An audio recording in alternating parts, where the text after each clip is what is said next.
wedding cake tayo for today's video. Hello mga ka-twin bakers! Gumamit ako dito ng 14 inches na cake drum. Kasi yung mga sizes ng cakes natin dito ay 10 inches. Yung pinaka-bottom, 8 inches naman yung middle tier. At yung top tier ay 6 inches. Then yung mga height ng each tier ay maabot ng 6 inches. Moist chocolate yung flavor ng pinaka-bottom. Kasi kailangan natin ng dense cake kapag gagawa tayo ng tiered cakes. Okay lang na chiffon yung middle at top tier. Basta yung nasa bottom ay dense cake. Although may mga baker din naman na gumagamit ng all chiffon cakes. Depende na yun sa inyo at sa recipe na ginagamit nyo. Yung nilagay kong filling dyan sa moist chocolate ay flavored chocolate whipped cream. Nilagyan ko lang ng water ganache yung whipped cream na ni-whip ko. At syempre, ang ginamit kong frosting dyan ay si Whip It. Kita nyo naman kanina na naglagay ako ng mga Zago straw. Mga 8 pieces lang yung nilagay ko kasi mga chiffon cakes naman yung nasa top niya. Then, naglagay ako dito ng cake board. May butas na din to sa gitna. Medyo manipis nga lang yung cake board na ginagamit ko sa tiered cakes. Pero pwede nyo naman balutan ng aluminum foil yung mga cake board nyo para mas stable. Then, naglagay ulit ako dito ng mga Zago straw kasi ipapatong ko na dito yung top tier. Which is 6 inches naman yung size. Dito din, ilalagay ko na yung center dowel natin. Medyo hindi nga umabot yung height niya sa pinaka-top natin pero lalagyan ko na lang din ng stick to mamaya. So, yung mga nilalagay naming filling dito sa mga chiffon cake ay Yema Fudge. Kasi perfect combination talaga to sa mga vanilla chiffon cakes. At isa nga din to sa mga bestseller namin. Nag-start na din ako mag-crumb coat dito. Lagi ko to ginagawa para hindi ako mahirapan mag-final frosting. Knowing na yung mga chiffon cakes ay marami talagang cake crumbs. After ko mag-crumb coating dito, binuhusan ko to ng water ganache para maging stable lalo yung cake natin. Syempre, wedding cake yung gagawin natin. Kailangan na stable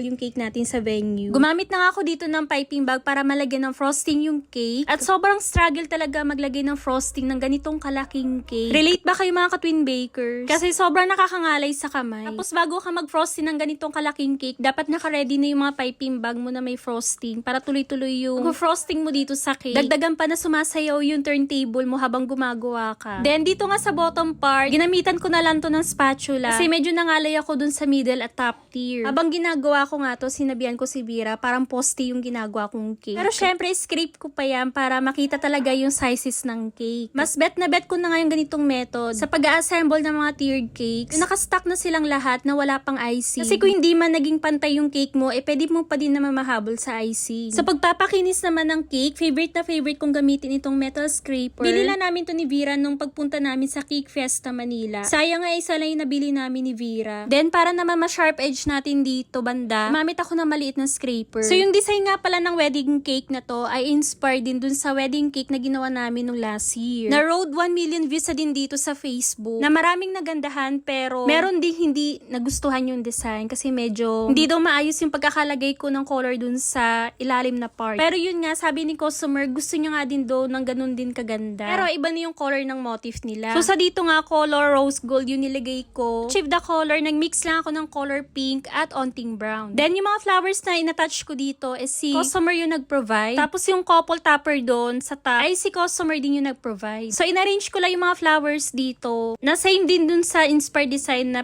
pinasa niya sa amin. Although hindi magkasing itsura yung mga flowers. Pero yung pag-arrange, ginaya ko lang din dun sa pinasa niya sa akin. So yung cake nga pala na to, ay nabigay lang namin ng 6,500. For us, goods na din yung kasi kay client naman yung mga flowers at yung topper. Pero kung included lahat ng mga toppers at flowers dito sa cake, 7,500 namin ibibigay. Kung sa inyo, magkano nyo ipipresyo yung ganitong cake? At ito na nga yung finish outcome ng ating wedding cake. So si Vera na nga lang din yung nag-deliver nito sa venue. Which is sobrang lapit lang din naman dito sa amin. At congratulations din po sa mga newlywed na si Ma'am Christine at Sir Ryan. Thank you so much for trusting us. So yun lang guys, sana nagustuhan yung cake vlog natin for today. Thank you for watching. Ingat po kayong lahat.